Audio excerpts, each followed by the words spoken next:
Welcome back to Luxury Cruising. I'm your host, Crystal Sarditis. I'm really excited to have Bonnie with me here today.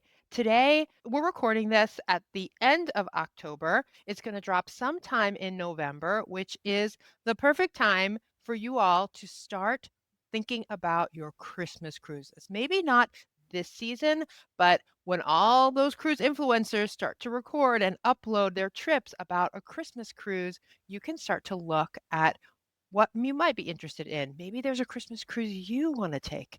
Bonnie's going to share with us all things river cruise Christmas markets and also a little bit outside of the Christmas markets. Like there's more to do in Europe in November and December than just Christmas markets. Bonnie, please tell the audience anything you would like them to know about you. Absolutely. Yeah. Thank you so much, Crystal. Well, my name is Bonnie Scott. I'm owner of River Cruise Specialists. I've been traveling internationally since I was 17. My first trip was to Peru, and I've just been traveling ever since in different capacities. I started professionally planning travel in 2020, although that might sound odd. It was a perfect time to set everything up. And so I started out actually doing custom luxury land, very high end, very tedious work. And it was wonderful.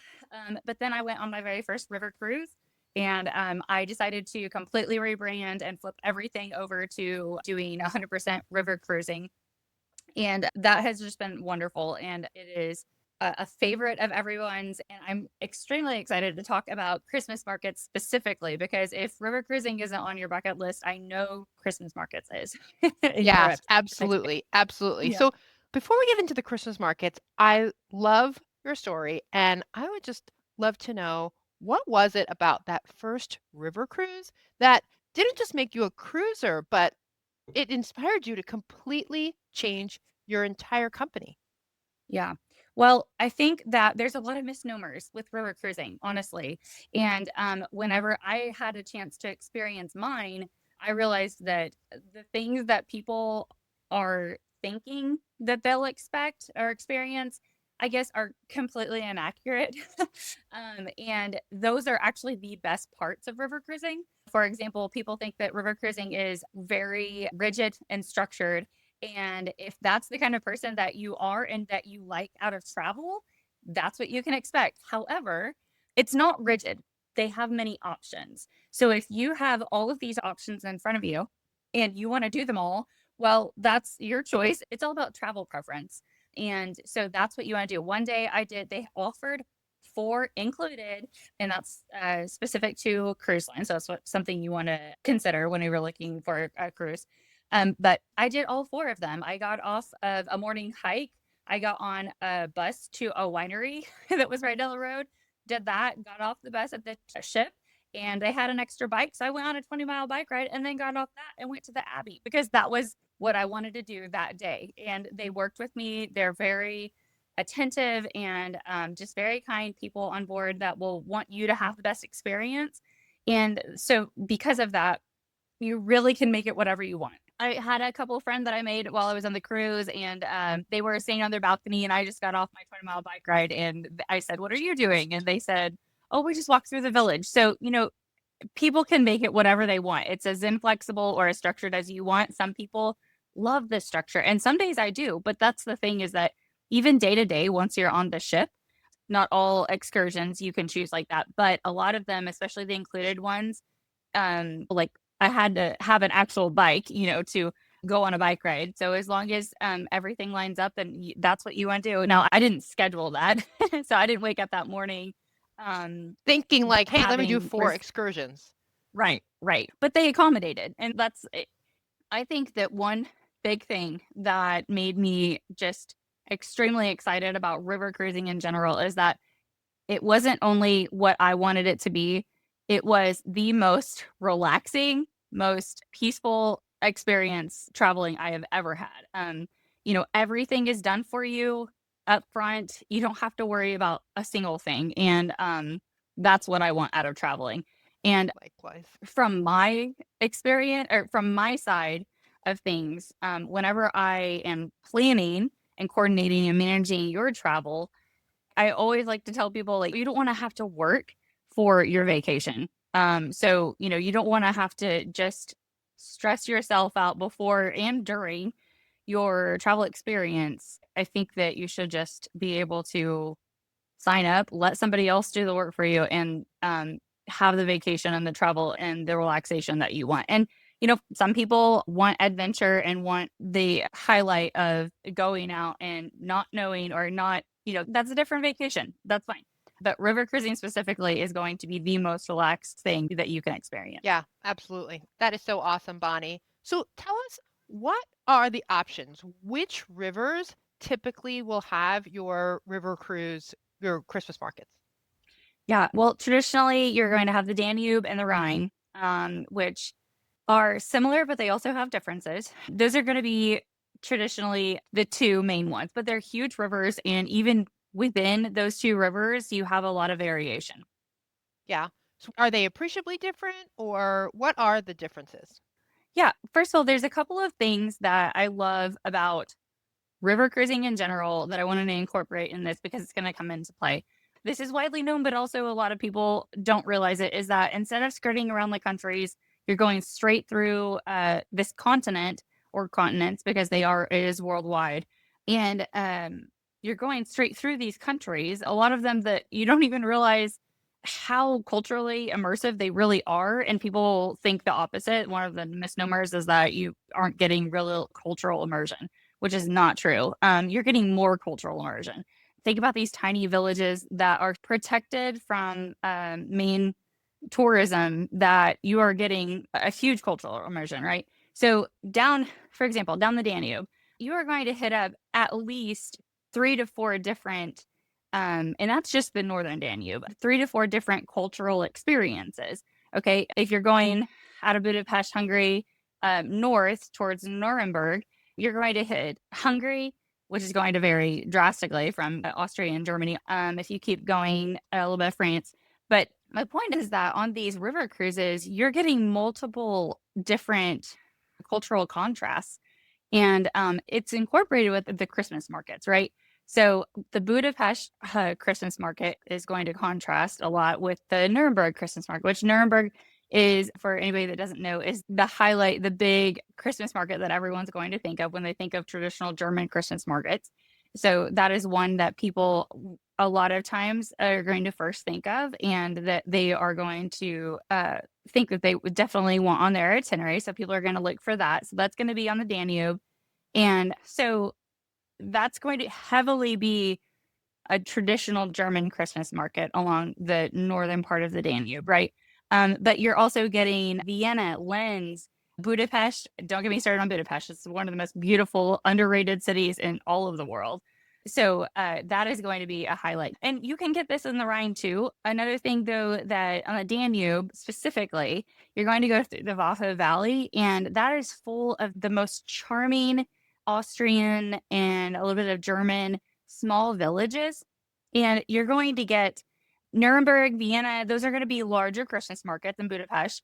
But then you stop through Passau, and these little villages have their own Christmas markets. And think about how culturally immersive you're going to be Yeah. whenever you get to stop on these small, very local feel Christmas And I markets. think it's something that I've said a couple of times, and that is when you go on a river cruise and even other cruises, especially in Europe, you're going to pass through places and you're going to stop in places that you never would have gone to if Yeah, you were just taking a land vacation, right? You might absolutely. go to Budapest and then take a train over to Vienna to experience those two, or to Prague.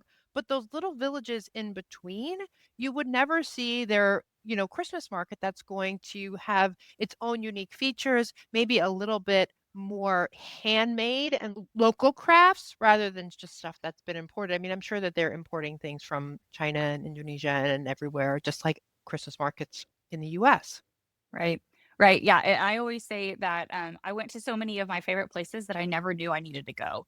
Yeah. And the Vaso Valley is just one of the most, I don't know if you've visited there, but it is one of the most beautiful places I have traveled. It is protected, it's a UNESCO site. And I went through Budapest North. route. And so I went through Vienna and Budapest, which are gorgeous, obviously, but they're cities. And then you wake up all of a sudden and you are just in this like pristine local, you're surrounded by these hills out in the middle of the Austrian countryside. So it is special. So let's see, that is going to be the Danube. I think for many people, that sort of like Austria, Hungary, Germany, it kind of all blends together, but really it's not. Like they're very distinct. They're different Mhm. countries, they're distinct cultures. And so, yeah, I'm sure the food is going to be different. We talked about the crafts are going to be different. Obviously, the language that goes on is going to be different. And the cultures, because Hungary was an Eastern Bloc country, it's, now before the Soviet Union fell, Germany probably has some influences also from its time of being split between East Germany and West Germany. So that may also play into the differences in the Christmas markets and just the environment and the feel of them. So definitely that Absolutely. would be a really interesting just to see the progression of the Mhm. different Christmas markets through the different countries. So Mhm. amazing. Yeah. Okay, so the Rhine is one of my favorite parts because it's in parts of Europe in general. Everything is so tight knit, but you just get so much cultural experience. So if you move a little bit west to the Rhine, that's going to go through Switzerland all the way up to Amsterdam, and even that river, it has so much cultural diversity. It's really cool. So let's see, something that one of the river cruise companies at Uniworld has started to do is go into Belgium as a Mhm. Christmas market cruise. And that is unique. Not everybody is going to go through Belgium, but Belgium, their Christmas markets have actually been rated as some of the top ones in Europe, top Christmas markets in Europe. And from the American perspective, we know the German Christmas markets, right? And we don't really think outside the box. And so, Yeah. but the Belgian Christmas markets are a very big deal in Europe. And we don't really understand that sometimes just because everything is, we understand what we're focused on. So, the northern part of the Rhine, that's going to be a really cool experience, provided it's unique from World, one of my very favorite cruise lines. I play favorite sometimes. And this is where culturally you're going to have a lot of a contrast and you can experience the different ones if you go over there multiple times. But so the traditional German Christmas markets, also, Austria and Germany play off the They're roots, right? similar. Yeah. Right. So that is going to be, like you said earlier, a lot of craft, local craft, handmade gifts and that sort of thing. Of course, there's the traditional German food that they'll have that. But as far as a focus, we really think, and this is where America plays off of, there are Christmas markets as well, handmade crafts and woodworking and that sort of thing. Now, if you go up through Belgium, north on the Rhine, they are going to focus a lot more on food and drink and that sort of thing. So that's kind of their specialty, and traditionally, that's what their markets are going to be about. Interesting. Yeah. There's so many different regional contrasts within France, right? And so another unique thing about World is that they have this itinerary called Magical Parisian Holiday, I think.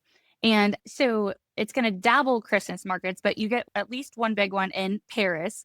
It's very Parisian and French influence, obviously, but they're going to bring in all of these local vendors all from all over France. So you're Mhm. going to get a lot of variation just by going to this one or two markets in Paris. And then obviously you get to go through the lower part of the Rhine as well. So I mean, that is a huge That sounds amazing. right, I know. And And is that one particular line that does that itinerary or, that um, itinerary is Uniworld. Uniworld specifically? Yeah. Mhm. And one thing I want to touch on is how to pick out the right itinerary, because a lot of the classic Christmas market cruises are going to be, like I said, like you are going to a Christmas market every single day. And there might be a few other excursions thrown in there where you can pick and choose. So tell us, like, how would somebody know what's the best itinerary for them? How would you start to advise a client about if they wanna go, whether it's Seine, Danube, one that's more Parisian focused versus one that's got some markets, but also lots of, history and cultural experiences Yeah. as well? I love that question. Well, I would say talk to your travel advisor. But my point is that whenever I am talking to somebody about the different cruise lines, I always tell people it's more of a personality match than anything, and which is like one of my favorite parts of the job. And because everyone has their own idea of what travel is. So I can't just sit here and say, oh, everyone loves this one. I know all of the river cruise lines, and I know they all have different styles. They all have different inclusive opportunity. Some are going to include, and this is an overarching idea of how I plan travel or river cruising for clients, okay? But that's kind of the point, is that if somebody comes to me, I'm like, "Well, what is it you want?" And applies to what you want out of a Christmas market or a Christmas cruise. Um, and I say Christmas cruise because the Magical Parisian cruise with Uniworld, you get a few markets in there, but then you're also getting this like beautiful holiday winter wonderland experience and a lot more variety in your excursions. But if you do want to go back to back to back markets, those are out there also. And so it all has to do with how inclusive you want it to be. There's just so many different variables, and it just depends on how people view what their trip is going to be. And then I go in and find the appropriate cruise line and compare all these itineraries for you, just depending on what you want. So I need people's feedback so that I can find the best fit. Yeah, yeah, and people need to go in knowing what their expectation is and what they're looking for as well. Right, right. And so if Let's people are interested in France, or they've been 5 times, I'm not gonna sit there and suggest a Parisian market. I yeah, want them to get what they want. So, yeah. yeah, that makes sense. Um, is there a best time to go? I mean, one thing that we should probably talk about is the fact that Christmas markets, it's a very distinct time during the year when there are Christmas markets. Mhm. And do you want to talk a little bit about like the timing and, when is the best time to go? Is there times that are like too early or too late? What are the shoulder seasons, so to speak, of Christmas market? Yeah, absolutely. So this will be a good little segue. I'm sure people have heard of this on the waterways. It's just kind of an example. They have Christmas market cruises, right? And then they have other holiday themed cruises that are called Festive Delights. And so the reason I'm telling you that is because the Christmas market cruises are going to have the Christmas markets. And then the Festive Delights are kind of holiday themed, but they may not fall in that window of when markets are available, but you still want to go, and maybe you are like, oh, next year I'll do the markets, but this year I just kind of want it because I'm not available during the markets. Now, there is an exact window, well, not exact, but a specific window, and they will start around our Thanksgiving, and then they will end pretty abruptly a couple of days before Christmas, and they are done. So that's another thing. You definitely want to look at the itineraries. And if you have a travel advisor, talk to them, because they're going to help you. Like, I mean, you wouldn't want to be gung ho and extremely excited about a Christmas market cruise and then sign up for a cruise and then realize that you're outside that window. Nobody wants that. Time to Spoiler go. alert, Christmas market cruises are not New Year's Eve cruises. So if you're thinking about a Christmas market cruise, you're not going to be leaving, let's say a lot of people leave like on the 25th or the 26th. Like that's not going to be a Christmas market cruise. Right. Now they do have some very popular holiday themed cruises that will leave right at Christmas and after Christmas and lead into, and then you can be on the ship for New Year's, and it's a big celebration, but you are not going to stop at a Christmas market. Correct. Yeah, So yeah. just be aware that that is very much a thing. There's going to be a good time to travel, and then there's going to be the best times to book. So you want to take in consideration both of those things. The most popular time for people to travel is going to be the beginning of Christmas, for the Christmas markets, the beginning of Christmas, all the way up to Christmas. And those are going to book out far in advance. So if you are wanting to book When like you say right the now, beginning of Christmas, what time frame is the beginning of Christmas? I'm sorry, beginning of December. Okay. Yeah. So the most popular time to travel is going to be the beginning of December all the way up to Christmas. And those are going to book out far in advance. So if you're thinking about a Christmas market cruise and that is your ideal time to travel, there are going to be spatterings of availability, definitely. But those are also going to book out. If you want your options of staterooms, then I would definitely look at those now, even for 2027, because they do book out very far in advance. However, I have been over to Europe around like the Christmas time at the end of November around Thanksgiving, and that was just the most enjoyable time to go, in my opinion. And those are going to be from mid-November to the end of November, beginning of December. Those are going to be very much more accessible in terms of booking if you're wanting to go more last minute. And last minute, I mean, sometimes it's a year in advance, and those are when they're available. Um, but yeah, that's as far as popular time to travel, December. And then if you're available towards the end of November, then definitely take a look at those. They're going to be a little less crowded, and pricing is going to be better too. Yes. Are the Christmas markets up? Like, let's just say our Thanksgiving week. A lot of people do like to travel that week of Thanksgiving.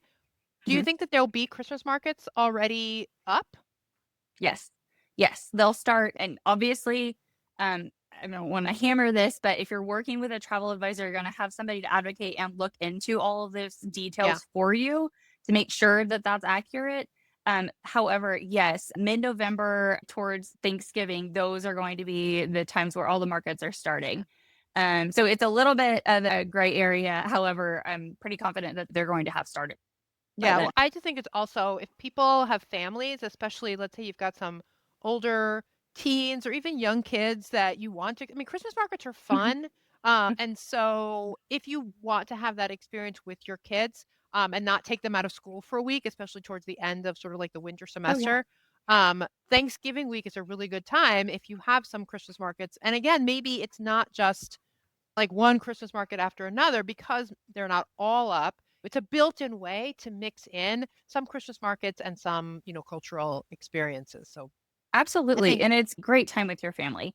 I wanna point out another, great attribute, on the waterways is that they have the most, like, Christmas spirit on board, so even if it's not back-to-back Christmas markets on board, they have carolers and just decked out decor, and you're going to get that outside of the ship as well, so, even though they don't have specific, like, young children itineraries at Christmas time, they do otherwise, actually, but they do such a great job at, just the whole festive spirit, and so if you're wanting some great family time just together in a very festive way, that is a really great option. And yeah, yeah, exactly, and people are getting whole weeks off for Thanksgiving. I know a school in the area that gets 2. So, that is a perfect time to, travel with your family. Even with children, I would love to take my son over there during Christmas time.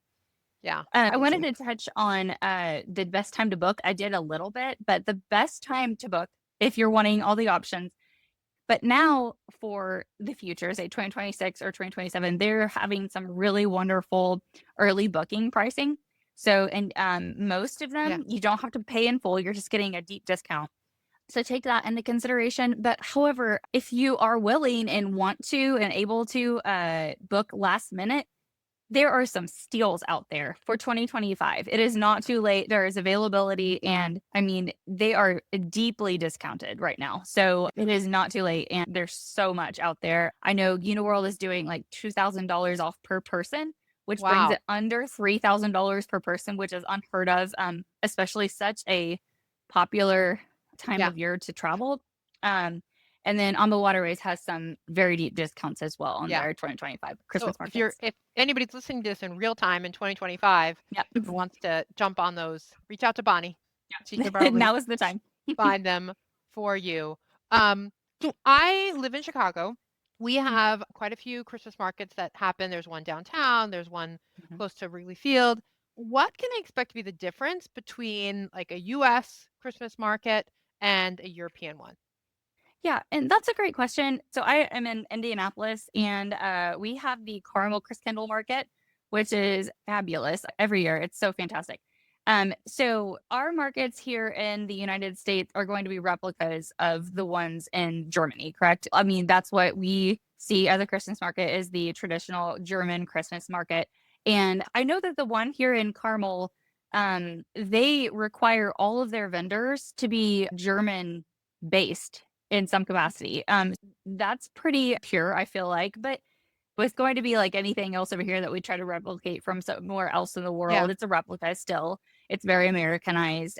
But I know that the ones that I've been to have done a really great job. So It's maybe I get a don't know. feel. Do you like, I mean, I'm sure the food is very different. I've been to the ones like this is very Americanized food. They do have some wines and you get the beer steins and that sort of thing, Yeah, but right, it's maybe, a starter Christmas market, a way to see like, is this right. something I even enjoy Yeah, doing? And then if you do, you can say like, yeah, let's go to Europe and experience the real thing. right. Right, Amazing. exactly. Yeah. I think, Amazing. like, when we go to the one in Carmel, people travel from states away just to go to that one. So, if that's something that you want to experience, or the one in Chicago I know is also really good, try that out. But it is heavily German traditionally, so you get a good feel of what it will be like. You're not in Germany, but, Yeah, but you get a sense. Yeah, good to right. know. So when I think of Christmas markets, I think exclusively about Europe, as we talked about. Are there any other areas that have Christmas markets or Christmas market cruises? Yeah. So there's going to be other parts of the world that have these huge festivities, and maybe some markets attached to them. They're going to be more celebrations. But I do know that in Sydney, they do have Christmas markets. Now, that's kind of an interesting thing. So, because a lot of people will travel around that part of Australia, maybe from Asia or the other part of Australia. And in Sydney, they're going to have the complete opposite climate of us, right? So if you're wanting to take a trip on a ocean cruise down to Sydney around Christmas time, then you can escape the winter here. I know Chicago, Indianapolis, like that's definitely something I'd consider, and get to a warmer climate. And you're going to experience some very culturally contrasted Christmas markets there. Yeah, I can imagine. I think what a lot of people in North America may not realize is that the winter is the Australian cruise season, and that a Mhm. lot of the US-based cruise ships will like cross over to Australia and spend the winter there. So you could potentially fly to Australia, do a little bit of a land vacation, visit some Christmas markets in Sydney, and then hop on a boat and do a South Pacific cruise, which is a completely different itinerary from what it's sort of like their Caribbean, Uh-huh. but experience all that, Easter Island, Vanuatu, all of those amazing places, and then fly home. I mean, that sounds like an amazing Christmas vacation to me. Right? And you could do it all in the warmth. Yeah, Yes. you can fly into Sydney early. A lot of cruises will embark and disembark in Sydney. So before or after, you can just spend a few days exploring how they celebrate Christmas at their markets and then move on to the ship. Yeah. Absolutely.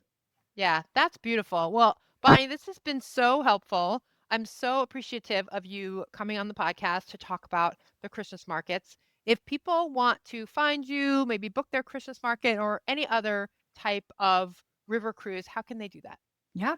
Email me. It's Bonnie at river-cruise-specialists, plural.com. Or it's 479-381-1410. And I basically just hear what you would like to do. And like I said, I kind of personality match the best itinerary and cruise line for you and would love to hear from you. Amazing. Thank you so much. We'll definitely put all of that in the show notes. And to the listeners, thank you again for being here. As always, until next time, I wish you safe and luxurious cruising. Thank you.